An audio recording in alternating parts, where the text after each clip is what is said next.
আসসালামু আলাইকুম সুপ্রিয় সপ্তম শ্রেণীর শিক্ষার্থী বন্ধুরা, আজকে আমরা আলোচনা করব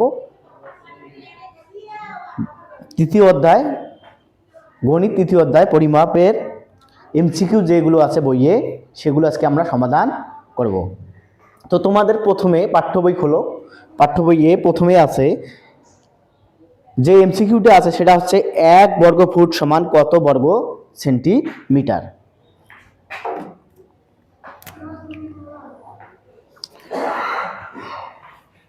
ক নম্বরে আছে 1 বর্গ ফুট সমান কত সেন্টিমিটার। এখানে আছে 729 বর্গ সেন্টিমিটার, 829 বর্গ সেন্টিমিটার, 929 বর্গ সেন্টিমিটার, 992 বর্গ সেন্টিমিটার। এটা গ্রিক ভাষায় এটি হবে 929 বর্গ সেন্টিমিটার। এটা তোমরা সহজেই করে নাও। এবার আমরা দ্বিতীয় নং এমসিকিউটির সমাধান করার চেষ্টা করব। একটি ঘনকের এক ধারের দৈর্ঘ্য 3 সেন্টিমিটার হলে তলগুলোর ক্ষেত্রফল নির্ণয় করো। দেখো, আমরা আগে একটা ঘনবস্তু আট করব।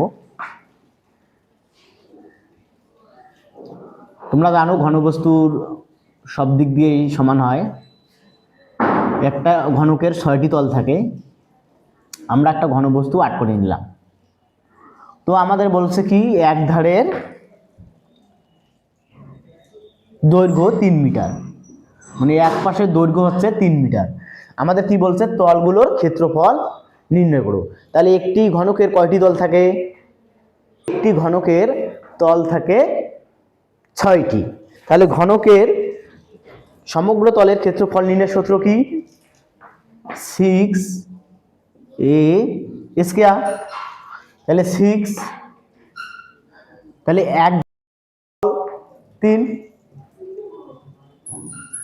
তাহলে 3-এর উপর স্কয়ার, তাহলে 6, 3 তারিখে 9, 6 নং 54। তাহলে উত্তর কি হবে? 54 বর্গ মিটার। আশা করি তোমরা বুঝতে পারছো। এবার আমরা 3 নম্বর প্রশ্নটির সমাধান করব। নিচের তথ্যের আলোকে 3 ও 4 নং প্রশ্নের উত্তর দাও।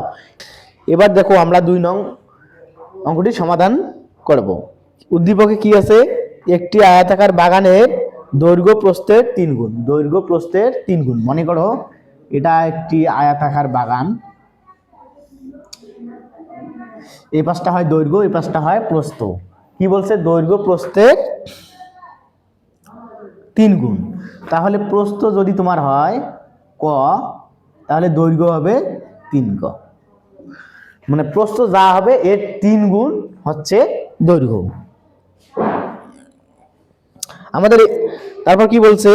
এর চারিদিকে একবার প্রদক্ষিণ করলে হাঁটা হয় 400 মিটার। মানে তুমি যদি এখান থেকে হাঁটা শুরু করো, একবার যদি প্রদক্ষিণ করো তাহলে হাঁটা হয় তোমার 400 মিটার। তুমি যে চারদিকে ঘুরলা, এটা হচ্ছে পরিসীমা। মানে চারদিকের যোগফলেই হচ্ছে পরিসীমা। মানে এর চারদিকে ঘুরলেই, একবার চারদিকে যদি ঘোরো তাহলে হাঁটা হয় 400 মিটার। তাহলে আমাদের এখানে কি চাইছে? বাগানের দৈর্ঘ্য কত। তাহলে আমরা বাগানের দৈর্ঘ্য নির্ণয় করব। তাহলে এখানে ধরি বাগানের প্রস্থ ক মিটার, বাগানের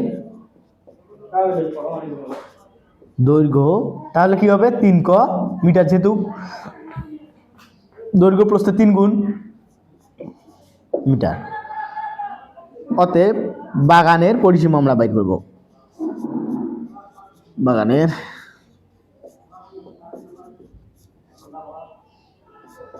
বাগানের পরিসীমা নির্ণয়ের সূত্র কি? এর আগের পর্বে আমি পরিসীমা, মানে এই অধ্যায়টি করতে যেগুলো প্রয়োজনীয় সূত্র লাগবে সেই সূত্র সম্পর্কে আমি বিস্তারিত আলোচনা করছি এবং লিখে দিয়েছি। তোমরা যারা দেখো নাই, এর আগের পর্ব আমি ডিসক্রিপশন লিঙ্কে দিয়ে দেবো, তোমরা সেখান থেকে দেখে নিতে পারবা। তাহলে বাগানের আমরা পরিসীমা বাইর করব। তাহলে বাগানের পরিসীমা নির্ণয়ের সূত্র কি? 2 × দৈর্ঘ্য যোগ প্রস্থ। তাহলে 2 দৈর্ঘ্য আমরা কত 3 ক,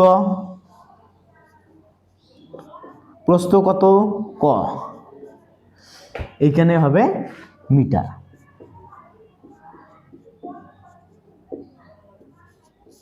মিটার।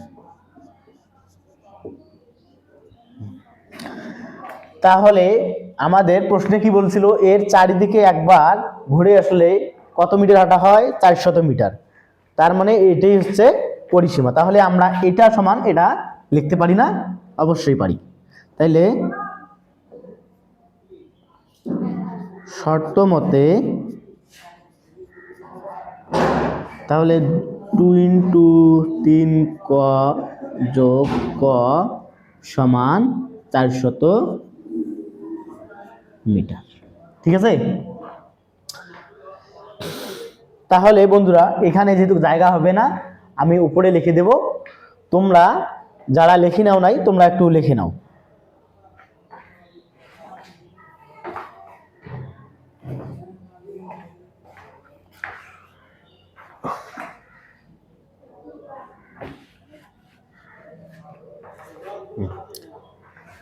তাহলে এই লাইনটি আমি আবার উপরে লিখে দিচ্ছি তোমাদের সুবিধার্থে। 2 × 3 ক যোগ ক, এটা আবার তোমাদের লেখার দরকার নাই, 400 মিটার। দেখো তাহলে বন্ধুরা এখানে 2 গুণ অবস্থায়, আমরা 2টা এইদিকে নিয়ে যাব। এইদিকে গেলে কি হবে বলো তো? ভাগ হবে। তাহলে 2টা দিক দিয়ে কি হবে? ভাগ। যদি আমরা কাটাকাটি করি, 2 দিয়ে 2 কাটলে 1, 2 দিয়ে 200 কাটলে 400 কাটলে 200 মিটার। ঠিক আছে? তাহলে বন্ধুরা আমরা একবারে করব 3 ক আর 1 ক, কয় ক হবে? 4টে ক। ঠিক আছে? সমান এই যে 200, নিচে 1 লেখার দরকার নেই, কারণ সব সংখ্যার নিচে 1 থাকে। তাহলে এবার দেখো 4 ক, আমরা সংখ্যাটি এদিকে নিয়ে যাব, সংখ্যার এদিক। তাহলে ক সমান, তাহলে 200 সাথে 4 কি হবে বলো তো? ভাগ হবে, কারণ 2 4 দিকে গুণ অবস্থায়, এদিক দিয়ে কি হবে? ভাগ হবে। তাহলে 4 দিয়ে 4 কে কাটলে 1, 4 দিয়ে 200 কে কাটলে 50। আশা করি তোমরা বুঝতে পারছো। তাহলে আমরা কি এটা কি পাইলাম বলো তো? বাগানের প্রস্থ পাইলাম, তাই না? অতএব ক সমান 50 মিটার। দেখো ক সমান 50 মিটার। আমাদের কি চাইছে? দৈর্ঘ্য চাই নাই? হ্যাঁ, এবার আমরা দৈর্ঘ্য বের করব। তাহলে বাগানের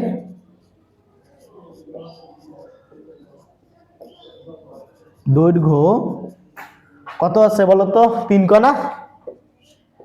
3 ক মিটার। তাহলে আমরা ক এর মান কত পাইছি বলো?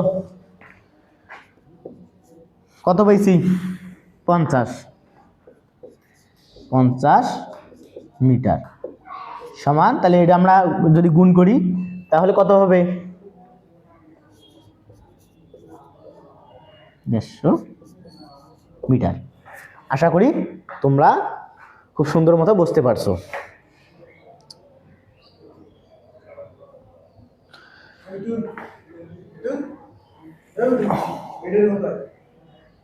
এখানে কাজ করবেন?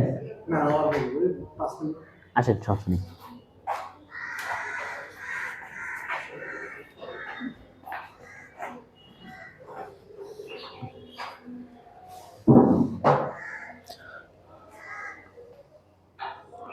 বন্ধুরা এরপরে আমাদের কি চাইছে?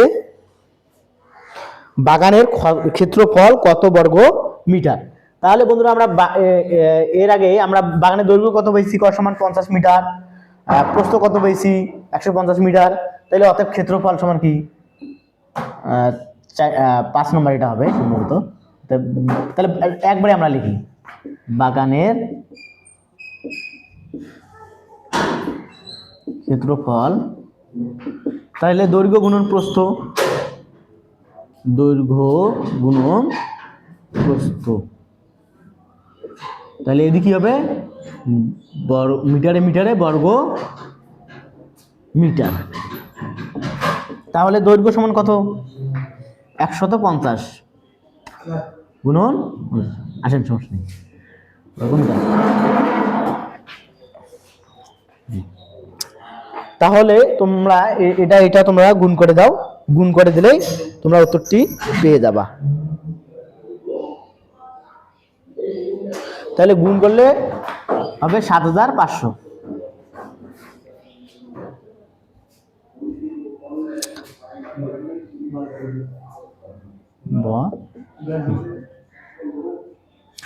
আচ্ছা, আশা করি অনেকে গুণ পাও, আমি এই জন্য গুণটা তোমাদের করে দিলাম না, তোমাদের এইভাবে বিস্তারিত লিখতে হবে না, তোমরা একটু খাতা করলেই হয়ে যাবে। এর মাঝে আমি তোমাদের আরেকটি কথা বলতেছি, তোমরা যারা নতুন আমার চ্যানেলটি সাবস্ক্রাইব করো নাই, চ্যানেলটি আমার সাবস্ক্রাইব করবা, আর এখান থেকে যত টাকা আয় হবে এই টাকাগুলো পাবে গরিব অসহায় ব্যক্তিরা। তাহলে আমরা কথা না বাড়িয়ে পরের অঙ্ক সমাধান করার চেষ্টা করব। ল্যাটিন ভাষায় দেশি অর্থ কি? তাহলে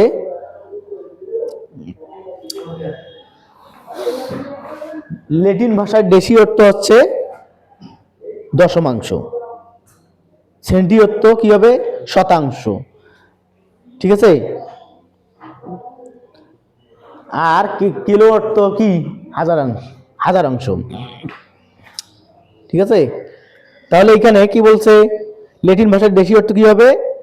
দশমাংশ, ঠিক আছে। এরপর আমরা পরের অঙ্কটি সমাধান করার চেষ্টা করব। একটি বাগানের দৈর্ঘ্য 20 মিটার, প্রস্থ 15 মিটার। তাহলে বাগানের পরিসীমা চাইছে, এটা তোমরা নিজেরাই করতে পারবা। বাগানের পরিসীমা সমান কি?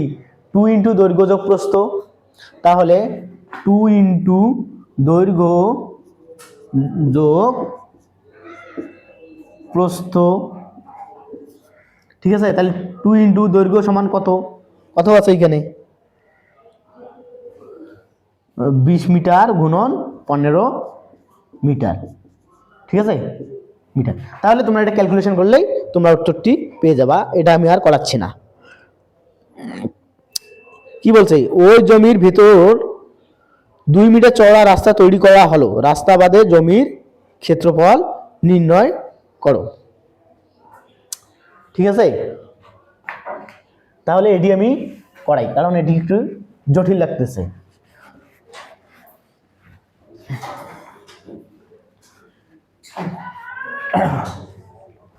তাহলে প্রথমে আমরা এই আয়তাকার জমিটি আট করি, ঠিক আছে। একটা জমি আট করলাম আমরা। জমির দৈর্ঘ্য কত? 20 মিটার, 20 মিটার, আর প্রস্থ হচ্ছে 15 মিটার। এখানে কি বলছে? জমির ভিতর দিয়ে 2 মিটার চওড়া রাস্তা তৈরি করা হলো। এই জমির ভিতর দিয়ে, ঠিক আছে, এই জমির ভিতর দিয়ে 2 মিটার, এটা মনে করো 2 মিটার, হ্যাঁ 2 মিটার চওড়া একটি রাস্তা তৈরি করা হলো। তাহলে রাস্তা বাদে জমির ক্ষেত্রফল নির্ণয় করতে বলছে। তাহলে আমরা আগে রাস্তা বাদে জমির দৈর্ঘ্যটা লিখি, ঠিক আছে। রাস্তা বাদে জমির দৈর্ঘ্য। তাহলে বন্ধুরা, তাহলে এমনিতে জমির দৈর্ঘ্য কত আছে বলো তো? 20 আছে না? তাহলে রাস্তাটা বাদ যাবে, তাহলে এদিও 2 মিটার বাদ, ওদিও 2 মিটার বাদ, তাহলে 2 গুণন 2 আমরা সেকেন্ড বন্ধনী দিয়ে আবদ্ধ করে দিচ্ছি। এটা তোমরা নিশ্চয়ই বুঝতে পারছো। দেখো, রাস্তা বাদে মানে রাস্তাটা বাদ হবে, বাদ দিয়ে জমির দৈর্ঘ্য তাহলে কত হবে? দিলে 2 মিটার কমিয়ে আসলো, 2 মিটার বাদ, তাহলে 2 মিটার বাদ, তাহলে 2 বেশে বাদ হবে না, এই বেশে 2 মিটার, এই বেশে 2 মিটার। যেহেতু আয়তাকার বলছে তাহলে বিপরীত কি বা ওগুলো সমান। তাহলে দৈর্ঘ্য কত হবে? 20 বিয়োগ 2 দুগুণ 4, 4 বিয়োগ করলে কত হবে? 16 মিটার, মিটার মিটার। এবার রাস্তা বাদে জমির প্রস্থ, ঠিক আছে, তাহলে রাস্তা সহ জমির দৈর্ঘ্য কত? 15। তাইলে এদিকে যেহেতু 2 মিটার, এদিকে 2 মিটার, চতুর্পাশে 2 মিটার 2 মিটার করে কমছে, তাই না? তাহলে রাস্তা বাদে জমির প্রস্থ এখানেও আমাদের 2 মিটার 2 মিটার করে কমবে, যেহেতু 2 মিটার চওড়া একটি রাস্তা তৈরি করছে। তাহলে আমরা এখান থেকে 2 গুণন 2, হ্যাঁ, 2 মিটার যে বাড়ছে, এদিকে 2 মিটার, এদিকে 2 মিটার, তাহলে আমরা 2 পাশটা একবারে বাদ দিলাম। ঠিক আছে, তাহলে 15 বিয়োগ 2 দুগুণে 4, বিয়োগ করলে কত হবে? 11 মিটার। মিটার। আশা করি তোমরা বুঝতে পারছো। এখন আমাদের কি চাইছে? রাস্তা বাদে জমির ক্ষেত্রফল। অতএব রাস্তা বাদে জমির ক্ষেত্রফল, এই দৈর্ঘ্য গুণ, আমি একবারে করে দিচ্ছি, যেহেতু এমসিকিউ, এটা বড় প্রশ্ন না, আমি একবারে করে দিচ্ছি। তোমরা লিখতে পারো দৈর্ঘ্য গুণন প্রস্থ লেখার পর তারপর এটা গুণ করতে পারো, আমি একবারে করে দিচ্ছি। 16 গুণন 11, তাহলে বর্গ মিটার। খুব সহজ, আশা করি তোমরা বুঝতে পারছো। তো বন্ধুরা, এর পরবর্তী পর্বে আমি পরের অংশটি নিয়ে আলোচনা করব। সেই পর্যন্ত তোমরা ভালো থাকো, সুস্থ থাকো, সুন্দর থাকো, এবং তোমার যদি মনে হয় ভিডিওটি আমি কাউকে শেয়ার করে দেবো, তাহলে দিতে পারো। ধন্যবাদ। ও আরেকটি কথা তোমাদের বলে রাখতেছি, তোমরা যারা ফেসবুকে আমার ভিডিওগুলো দেখো, তোমরা আমার পেজটি ফলো দিবা। আমার এই সোশ্যাল মিডিয়া থেকে যত টাকা ইনকাম হবে, এই টাকাগুলো আমি আমার নিজের কাজে ব্যবহার করবো না, এগুলো গরিব দুঃখী অসহায় যে ব্যক্তিগুলো আছে তাদের মাঝে আমি বিলিয়ে দেবো। ধন্যবাদ সবাইকে।